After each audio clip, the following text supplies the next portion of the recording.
சிறகடிக்க ஆசை சீரியலோட upcoming episode என்னென்னு பார்க்கலாம். விஜயா வீட்டில் இருக்க ரோகிணி ஒவ்வொரு நாளும் விஜயாவாலையும் மனோஜாலையும் அவமானப்பட்டு அழுதுகிட்டே இருக்காங்க. அதனால ரோகிணி நினைக்கிறாங்க, வீட்டில் இருந்து வீட்டு வேலையை செஞ்சு அவமானப்பட்டு நிற்கிறத விட பார்லருக்கு போய் வேலை செஞ்சால் கூட சம்பளம் கிடைக்கும், கொஞ்சம் நிம்மதியாகவும் சந்தோஷமாகவும் இருக்கலாம். இனி இந்த வீட்டில் யார் பேச்சையும் கேட்கக்கூடாது, நம்ம பாட்டுக்கு நம்ம வேலையை செஞ்சுட்டு வேலைக்கு வெளியில் கிளம்பிடணும்.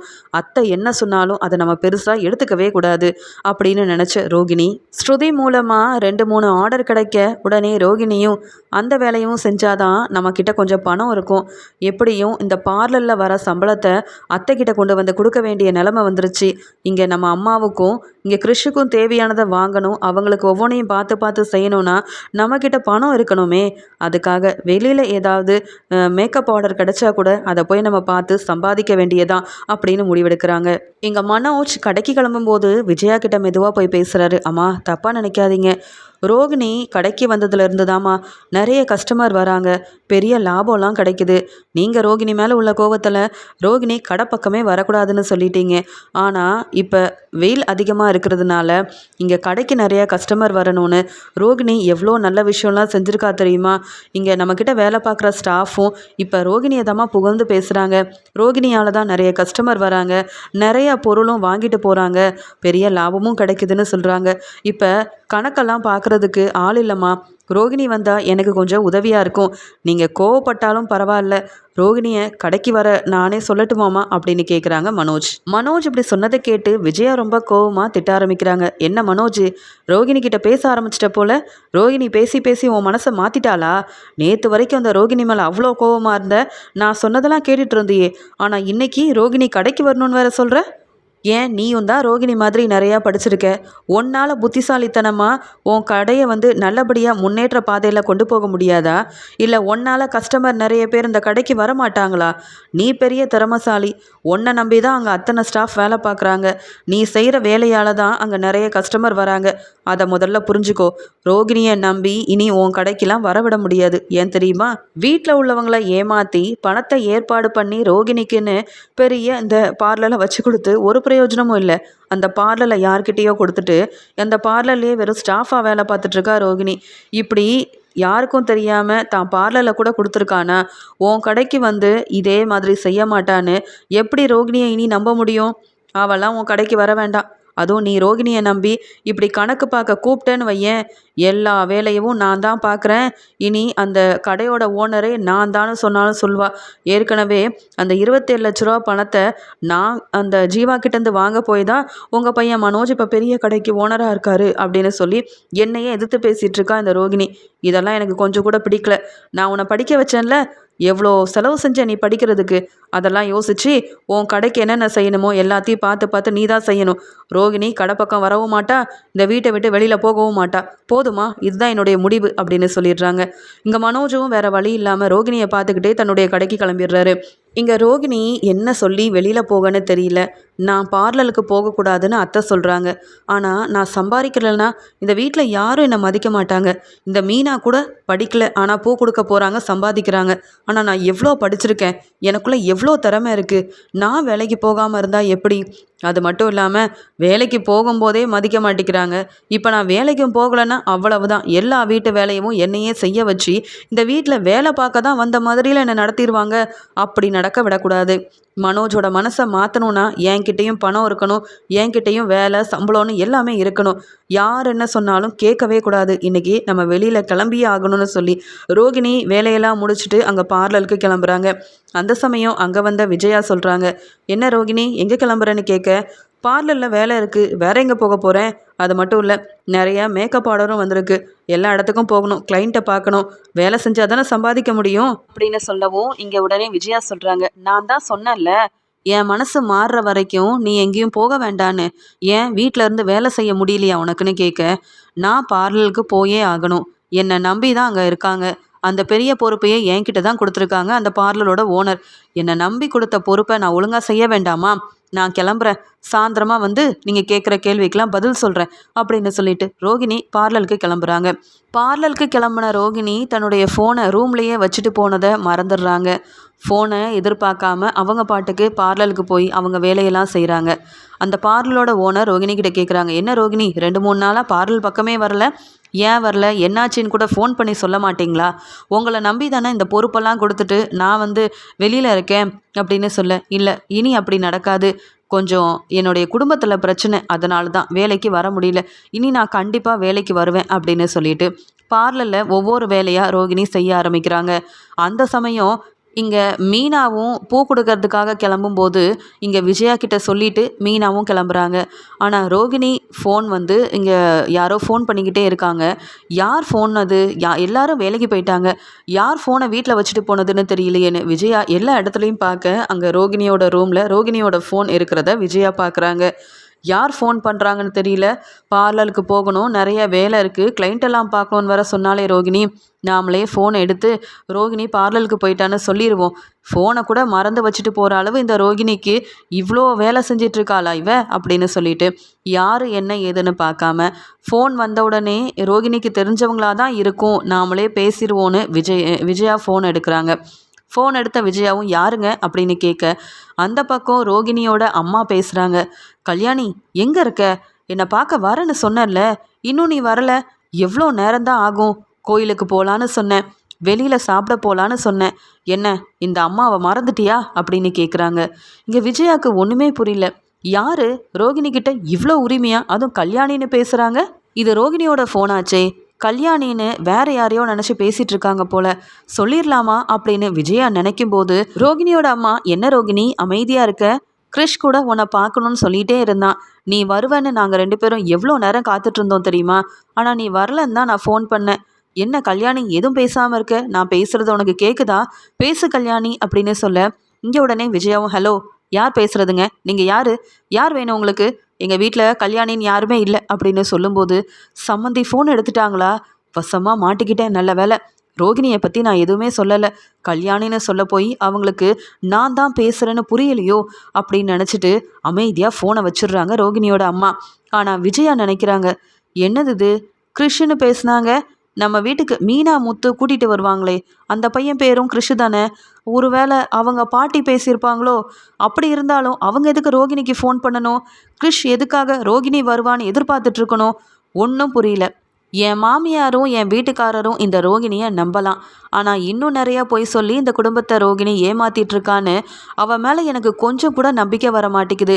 இப்போ யாரோ ஃபோன் பண்ணி இங்கே ரோகிணியை கல்யாணின்னு வேற ஃபோனில் பேசிகிட்ருக்காங்க, கிறிஷை பற்றிலாம் சொல்கிறாங்க. சந்தேகமாக இருக்கே, எப்படி உண்மையை கண்டுபிடிக்கிறது? இன்றைக்கி ரோகிணியோட ஃபோன் வீட்டில் இருக்க போய் நம்மளுக்கு கொஞ்சம் கொஞ்சமாக நம்மளுக்கு சந்தேகம் வர ஆரம்பிச்சிருக்கு. ஆனால் இப்போ வரைக்கும் ரோகிணி யாருன்னு நமக்கு தெரியல. ரோகிணியோட அம்மா யார், அப்பா யார், எங்கே இருந்தாங்க, எதை பற்றியுமே ரோகிணி சொல்லலையே. என் மாமியார் கேட்ட கேள்விக்கு கூட பதில் பேசாமல் திருன்னு முழிச்சாலே தவிர்த்து சத்தியம் பண்ணும்போது கூட பதில் பேசாமல் நின்ன ரோகிணி எதையோ யோசிச்சுட்டு இருந்தா. கண்டிப்பாக ரோகிணி பெரிய உண்மையை மறைக்கிறா. அப்போ நம்ம சந்தேகப்பட்டதெல்லாம் சரிதான், ஆனால் என்ன உண்மைன்னு கண்டுபிடிக்க முடியலையே.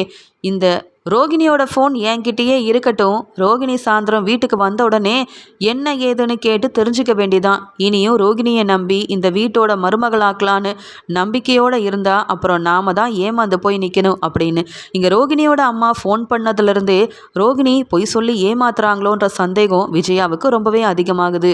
கடைக்கு போன மனோஜ் யோசிக்கிறாங்க, பாவம் ரோகிணி என்கிட்ட பேச முடியலன்னு தினமும் தூங்காமல் ரொம்ப மனசு வேதனைப்பட்டுட்ருக்கா. அம்மா பேச்சை கேட்கலன்னா வீட்டை விட்டு வெளியில் அனுப்பிடுவாங்க. ரோகிணி பார்லரில் தானே இருப்பா, அவளை போய் பார்த்துட்டு வரலாமே, அவகிட்ட பேசலாமே. அது மட்டும் இல்லை, கடைக்கு வரலனாலும் நான் பார்லரில் போய் ரோகிணியை பார்த்தா அம்மாவுக்கு தெரியாது. அதனால் இங்கே சப்டீலர்ஸ் எல்லாத்தையும் பார்த்துட்டு பேசாமல் ரோகிணியை பார்த்துட்டு வர வேண்டியதான் அப்படின்னு மனோஜ் வந்து நினைக்கிறாங்க. வீட்டில் யாருமே சப்போர்ட் பண்ணாமல் இருந்து ரோகிணி எனக்காக தானே இவ்வளோ கஷ்டத்தையும் அனுபவிச்சிட்ருக்கா. நாம தான் கொஞ்சம் ரோகிணியை பற்றி யோசிக்கணும். என்னதான் ரோகிணி பொய் சொல்லியிருந்தாலும் என்ன கல்யாணம் பண்ணிக்கணும், ஏன் கூட சந்தோஷமாக வாழணும் தானே ரோகிணி இவ்வளோத்தையும் வந்து பொறுமையாக பொறுத்து போயிட்டுருக்கா. அதனால் நாம் மனசு மாறினா தப்பே இல்லை அப்படின்னு நினச்ச மனோஜும் வெளியில் வேலை இருக்குன்னு சொல்லி அங்கே ஸ்டாஃப் கிட்ட சொல்லிட்டு கூட்டிகிட்டு அங்கே சப்டீலர்ஸை பார்க்கறதுக்காக கிளம்பி போகிறாரு. அவங்க எல்லாரையும் பார்த்துட்டு ரோகிணியை பார்க்கறதுக்காக மனோஜ் பார்லருக்கும் போகிறாரு. இங்கே பார்லரில் வேலையெல்லாம் முடிச்ச ரோகிணிக்கு அப்போ தான் ஞாபகம் வருது, அம்மாவையும் கிறிஷையும் பார்க்க வரேன் வேறு இன்றைக்கி சொல்லியிருந்தேன்ல, கண்டிப்பாக எனக்காக அவங்க காத்துட்ருப்பாங்க. நான் போல கிறிஷ் அவ்வளோ கோவப்படுவான். அம்மாவும் நான் வந்து பேசணுன்னு ஆசைப்பட்டாங்கல்ல, அவங்க பிறந்த நாளைக்கு கூட என்னால் அவங்கள போய் ஒழுங்காக பார்க்க முடியலையே, ஏதாவது செய்யணுமே. அது மட்டும் இல்லாமல் இன்றைக்கி வேலையெல்லாம் முடிச்சாச்சு. வீட்டுக்கு போகிறதுக்கு முன்னாடி அம்மாவையும் கிறிஷையும் பார்த்துட்டு அவங்கள கோயிலுக்கு கூட்டிகிட்டு போயிட்டு அதுக்கப்புறமா நம்ம வீட்டுக்கு போனால் போதும். வீட்டுக்கு போனால் வீட்டு வேலையை செய்கிறதே நம்மளுக்கு நேரம் சரியாக இருக்குது. மனோஜும் பேச மாட்டேங்கிறாரு. விஜயாத்தை என்னை பார்த்தாலே திட்டுறாங்க. அங்கே போகிறதுக்கு பதிலாக அம்மா கிட்ட போய் கொஞ்ச நேரம் இருந்தால் கூட சந்தோஷமாக இருக்கும் அப்படின்னு பார்லரில் வேலை எல்லாத்தையும் முடிச்சுட்டு சீக்கிரமாக தன்னுடைய அம்மாவை பார்க்கறதுக்காக இங்கே வந்து ரோகிணி கிளம்பி போயிடுறாங்க. இங்கே மனோஜ் ரொம்ப ஆசையாக ரோகிணியோட பார்லருக்கு வராங்க. வீட்டில் ரோகிணி கிட்ட பேச முடியல, இங்கேயாவது கொஞ்ச நேரம் உட்காந்து ரோகிணி கிட்ட பேசிட்டு போகலான்னு நினச்சேன் அப்படின்னு சொல்லிட்டு பார்லரில் வந்து ரோகிணியை பற்றி கேட்குறாங்க.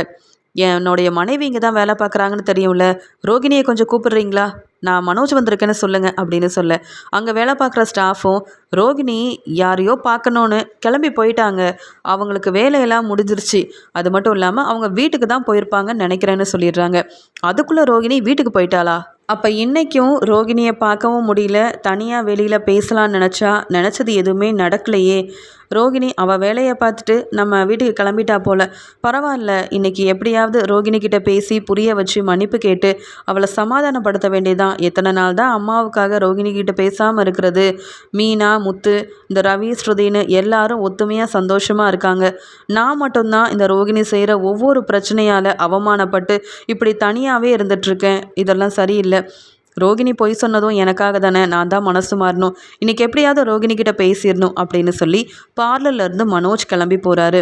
ரோகிணி தன்னுடைய அம்மாவை பார்க்க போகிறாங்க. அங்கே அவங்க அம்மாவும் கிறிஷும் ரோகிணிக்காக காத்துட்ருக்காங்க. அங்கே போன ரோகிணி அவங்க அம்மா கிட்ட ரொம்ப சந்தோஷமாக பேசுகிறாங்க. அம்மா, உங்களை பார்க்கும்போது தாம்மா எனக்கு கொஞ்சம் நிம்மதியாகவும் சந்தோஷமாகவும் இருக்குது. அதான் தெரியுமே எவ்வளோ பிரச்சனை எனக்கு நடந்திருக்குன்னு. இப்போ உங்களை பார்க்க வந்த உடனே எனக்கு அந்த பிரச்சனை கூட மறந்துருச்சுமா. கிறிஷ், வா வெளியில் போகலாம், நாம் இன்னைக்கு உனக்கு என்னெல்லாம் பிடிக்குமோ எல்லாத்தையும் வாங்கித்தரேன் சரியா அப்படின்னு கோயிலுக்கு தன்னுடைய அம்மாவையும் கிறிஷையும் கூட்டிகிட்டு ரொம்ப சந்தோஷமாக ரோகிணி கிளம்புறாங்க. அந்த சமயம் அந்த பக்கமாக வந்த மனோஜ் இவங்க 3 பேரையுமே பார்த்துடுறாரு. பார்த்த உடனே ரோகிணி என்னவோ வீட்டுக்கு போயிட்டான்னு அங்கே வேலை பார்க்குறவங்க சொன்னாங்க. ஆனால் இந்த கிறிஷோட பாட்டி கிறிஷ்னு இவங்க கூட ரோகிணி என்ன செய்கிறா, இவங்களுக்கும் ரோகிணிக்கும் என்ன சம்மந்தம்? அது மட்டும் இல்லாமல் இவங்க வீட்டுக்கு வந்தால் கூட பெருசாக கண்டுக்காம தானே இருப்பா ரோகிணி. முத்துவும் மீனாவும் தான் இந்த கிறிஷை நல்லபடியாக பார்த்துக்கணும்னு நினச்சாங்க. ஆனால் ரோகிணி வீட்டுக்கு கூட போகாமல் எதுக்காக இவங்க 2 பேரையும் எங்கெங்கேயோ கூட்டிகிட்டு போகிறா, என்ன நடக்குதுன்னு புரியலையேன்னு இங்கே உண்மையெல்லாம் கொஞ்சம் கொஞ்சமாக மனோஜுக்கும் தெரிய வருது. மனோஜும் யோசிக்க ஆரம்பிக்கிறாரு. அதனால் இவங்க 3 பேரும் எங்கே போகிறாங்கன்னு மனோஜ் பார்க்குறதுக்காக பின்னாடியே போயிட்டுருக்காரு.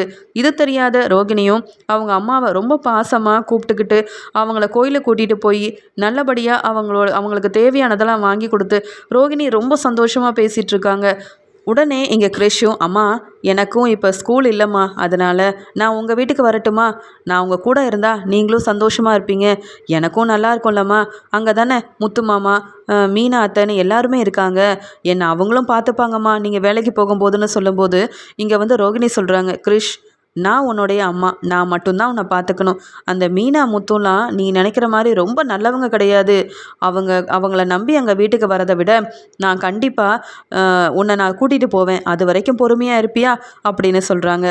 அன்னைக்கு ரோகிணி கிறிஷ் கூட பேசி சிரிக்கிறது, சாப்பாடெல்லாம் வாங்கி தரதுன்னு எல்லாத்தையுமே மனோஜ் கவனிக்கிறாரு. மனோஜுக்கு ரொம்ப பேரதிர்ச்சியாக இருக்குது. எதுக்காக ரோகிணி இப்படி செய்கிறா, இவங்க அப்போ ரோகிணியோட தெரிஞ்சவங்களா இருக்குமா இல்லை சொந்தக்காரங்களா இருக்குமா ஒன்றும் புரியலன்னு அங்கேருந்து கவனிக்கும் போது தான் இங்கே ரோகிணி ஒரு ஆட்டோவை வர வச்சு, அம்மா நீங்களும் கிறிஷும் கிளம்புங்கம்மா, நான் இன்னொரு நாள் உங்களை வந்து பார்க்குறேன் அப்படின்னு கிறிஷோட பாட்டியை ரோகிணி அம்மானு கூப்பிட்றது எல்லாத்தையுமே இங்கே கவனித்த மனோஜுக்கு ரொம்ப தெளிவாக புரியுது, தனக்கு அம்மாவே இல்லைன்னு ரோகிணி பொய் சொல்லியிருக்கா. கிறிஷோட பாட்டி தான் ரோகிணியோட அம்மா. அதனால தான் யாருக்கும் தெரியாமல் பார்லரில் வேலையெல்லாம் முடிச்சுட்டு சீக்கிரமாக இவங்களை பார்க்கறதுக்காக வந்திருக்கா போல். நல்ல வேலை இன்னைக்கு ரோகிணியவும் இந்த கிறிஷோட பாட்டி கிறிஷ்னு இவங்களெல்லாம் பார்த்த உடனே நானும் உண்மையை தெரிஞ்சுக்கிட்டேன். இல்லைனா இன்னும் தானே நம்ம குடும்பத்தை ரோகிணி ஏமாற்றிட்டே இருந்திருப்பா. எதுக்காக இந்த உண்மையெல்லாம் மறைச்சிருக்கா, முதல்ல போய் இதை அம்மா கிட்ட சொல்லணும். இந்த ரோகிணி மேலே அம்மா சந்தேகப்பட்டது தப்புன்னு நினச்சேன். ஆனால் அது ரொம்ப சரியாக தான் இருந்திருக்கு. அதனால தானே ரோகிணியை எங்கள் அம்மா நம்பாமல் இன்னும் பேசாமையே இருக்காங்க. நான் தான் மனசு மாறி ரோகிணியை ஏற்றுக்கணும்னு நினச்சேன். ஆனால் அது எல்லாமே பெரிய தப்புன்னு புரிஞ்சுக்கிட்டேன்னு ரோகிணிக்கு அம்மா இருக்காங்கன்றத மனோஜ் தெரிஞ்சுக்கிட்டதால ரொம்ப கோவமாக அங்கேருந்து கிளம்பி போயிடுறாரு. ரோகிணி வீட்டுக்கு வந்த உடனே எப்பயும் போல் அவங்களுக்கு தேவையான எல்லா வேலையும் செய்கிறாங்க. விஜயா இதை பார்த்த உடனே பரவாயில்ல, வீட்டுக்கு வந்த உடனே ஓ வேலையை செய்ய ஆரம்பிக்கிறியே அப்படின்னு சொல்ல, ரோகிணியும் காலையிலேருந்து ஃபோனை எங்கே வச்சேன்னு தெரியல அப்படின்னு ரூமில் எல்லா இடத்துலையும் தேடிட்டுருக்காங்க. ஆனால் இதை பார்த்த விஜயா அமைதியாக இருக்காங்க. மனோஜ் வரட்டும், முத்து மீனா வரட்டும், எல்லார் முன்னாடியும் தானே ரோகிணியை நிற்க வச்சு கேள்வி கேட்கணும். சந்தேகமாக இருக்குதுன்னு நாம் எதுவும் கேட்டால் பொய் சொல்லி சமாளிப்பா இந்த ரோகிணி. இன்றைக்கி மனோஜ் வரட்டும் அப்படின்னு பொறுமையாகவே இருக்காங்க. மனோஜ், அண்ணாமலை, ரவி, ஸ்ருதி, முத்து மீனான்னு எல்லாருமே வீட்டுக்கு வராங்க. இங்கே ரோகிணியும் அமைதியாக ஒன்றும் தெரியாத மாதிரி நின்றுட்டு இருக்கும்போது இங்கே வந்து மனோஜ் சொல்கிறாரு, ஆமாம் ரோகிணி, நீ எப்போ வீட்டுக்கு வந்த அப்படின்னு கேட்க, நான் வந்து கொஞ்ச நேரம் தான் ஆகுது, வந்த உடனே வீட்டு வேலையெல்லாம் செய்ய ஆரம்பிச்சிட்டேன் மனோஜ் சொல்லும்போது, இல்லையே சாயந்தரம் சீக்கிரமாகவே நீ பார்லர்லேருந்து கிளம்பிட்டேன்னு உன் கூட வேலை பார்க்குற ஸ்டாஃப் எல்லாரும் சொன்னாங்க. நான் அங்கே ஒரு வேலையாக போயிருந்தேன், அந்த சமயம் கேட்டு தெரிஞ்சுக்கிட்டேன். நீ வேற எங்கேயும் போகலையான்னு கேட்கும்போது, இல்லை என்னுடைய பார்லரில் வேலையை முடிச்சுட்டு நான் அப்படியே வீட்டுக்கு தான் வரேன். நீ என்னவோ பொய் சொல்லிட்டு இருக்காத மனோஜ், ஏற்கனவே என் மேலே எல்லாரும் சந்தேகப்படுறாங்க. என்னை எப்போ பார்த்தாலும் உங்கள் அம்மா திட்டி அவமானப்படுத்துகிறாங்க. இதில் நீ வேற இப்படி ஏன் பிரச்சனை செய்கிறேன்னு கேட்குறாங்க. இல்லை, இன்னைக்கு நீ உன் அம்மாவையும் அந்த கிறிஷையும் கூட்டிகிட்டு கோயிலுக்கு போனல்ல அப்படின்னு கேட்குறாங்க. என்ன மனோஜ் சொல்கிற அப்படின்னு சொல்லும்போது, ஒன்றும் தெரியாத மாதிரி பேசாத, நீ எங்கெல்லாம் போன, அந்த கிறிஷுக்கு என்னெல்லாம் வாங்கி கொடுத்த, உங்கள் அம்மாவை நீ ஆட்டோவில் அனுப்பி வச்சியே, எல்லாத்தையும் நான் பார்த்தேன். இன்னும் பொய் சொல்லி நீ ஏமாத்தாத. உங்கள் அம்மாவை பார்க்கறதுக்காக தானே நீ சீக்கிரமாகவே பார்லர்லேருந்து கிளம்பி போன. எல்லா உண்மையும் எனக்கு தெரியும். உனக்கு அம்மா இருக்காங்க, அம்மா இல்லைன்னு நீ சொன்னது எல்லாமே பொய் தானே அப்படின்னு கேட்குறாங்க. உடனே முத்துவும், என்ன சொல்கிற மனோஜ், அப்போ அந்த கிறிஷோட பாட்டி தான் இந்த ரோகிணியோட அம்மாவா அப்படின்னு கேட்க, அதுக்குடனே ஸ்ருதி சொல்கிறாங்க, அப்போ கிறிஷுக்கு அம்மா இருக்காங்கன்னு சொன்னாங்களே, அது ஒரு வேளை ரோகிணியாக இருக்குமா அப்படின்னு வீட்டில் இருக்க எல்லாரும் மாற்றி மாற்றி ரோகிணியை கேள்வி கேட்க ரோகிணி வசமாக மாட்டிக்கிறாங்க. உடனே விஜயா சொல்கிறாங்க, அதான் நான் பார்த்தேன், இன்னைக்கு நீ வேலைக்கு கிளம்பி போனதுக்கப்புறமா உன் ஃபோனை வீட்டிலையே வச்சுட்டு போயிட்ட. யாரோ ஃபோன் பண்ணாங்கன்னு எடுத்து பேசினேன். அப்போ தான் தெரிய வந்தது, உங்கள் அம்மா தான் உன்னை கல்யாணின்னு கூப்பிட்டு பேசிகிட்டு இருந்தாங்க. அவங்க பேசுகிற எல்லாத்தையும் கொஞ்சம் நேரம் பொறுமையாகவே கேட்டுட்டு இருந்தேன். ஏதோ அவங்கள பார்க்க போகிறேன்னு சொல்லியிருந்தியா, என்னையும் கிறிஷையும் பார்க்க எப்போ வருவேன், உனக்காக காத்துட்ருக்கோன்னு சொல்லி பேசினாங்க. நான் பேச ஆரம்பித்த உடனே பயந்துக்கிட்டே ஃபோனை வச்சுட்டாங்க.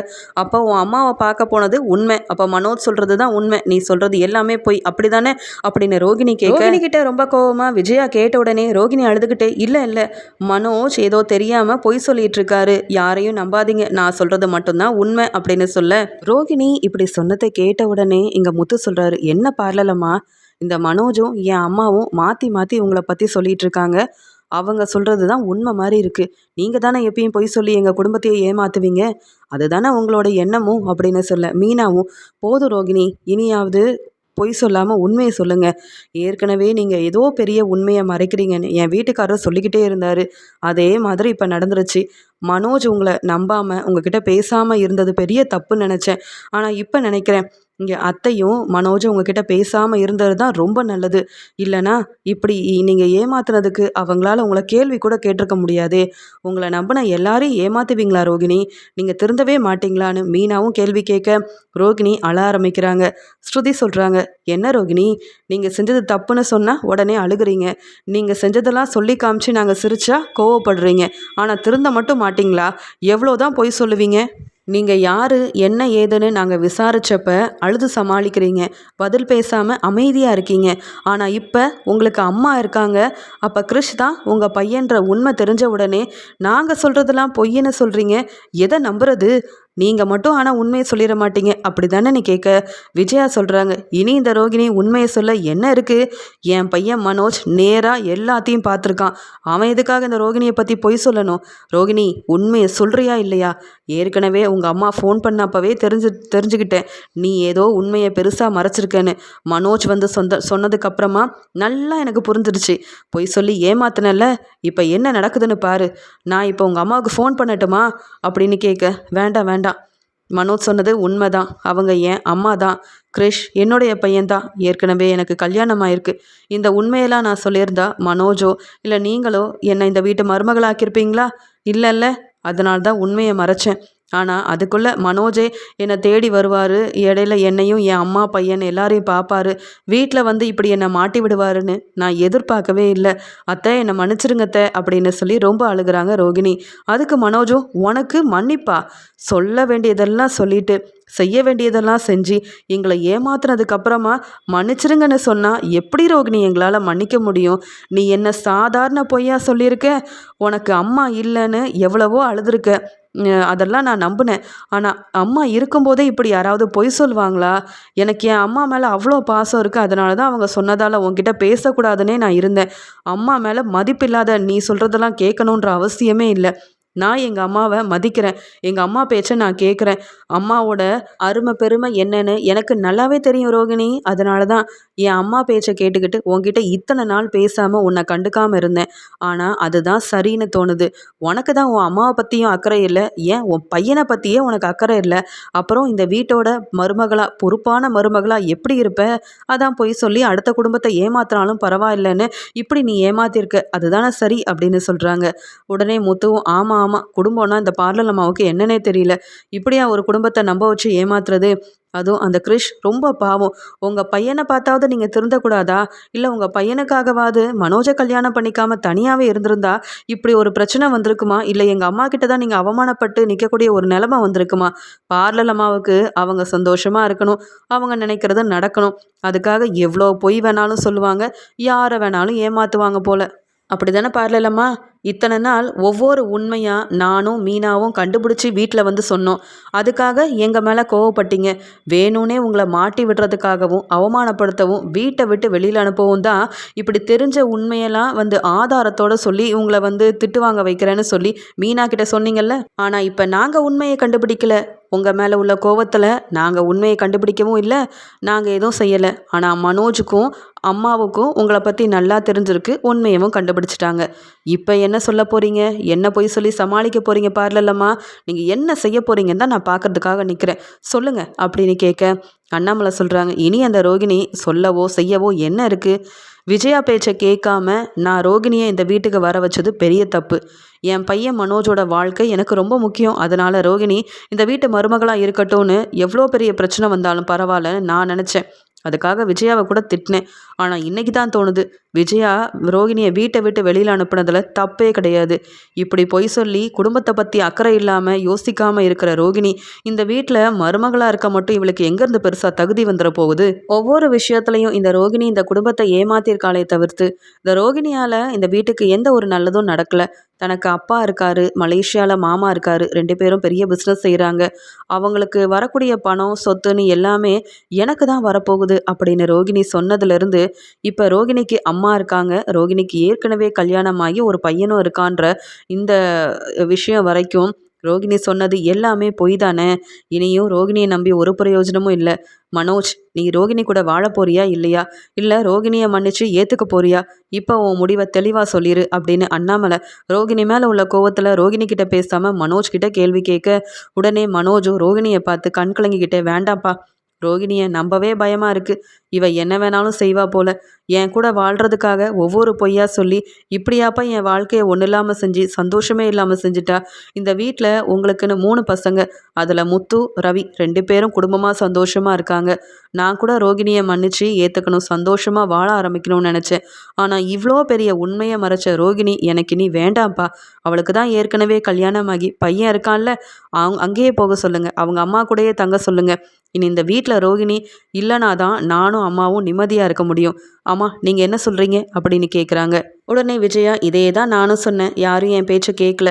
ஆனால் ரோகிணியை நான் நம்பாமல் இருந்ததுக்கு இது தாங்க காரணம். அவள் மேலே எனக்கு நம்பிக்கை வரவே இல்லைங்க. அவ்வளோ நம்பிக்கை வச்சு என்னை ஏமாத்தினவ இனி இந்த வீட்டில் இருக்கவே கூடாது.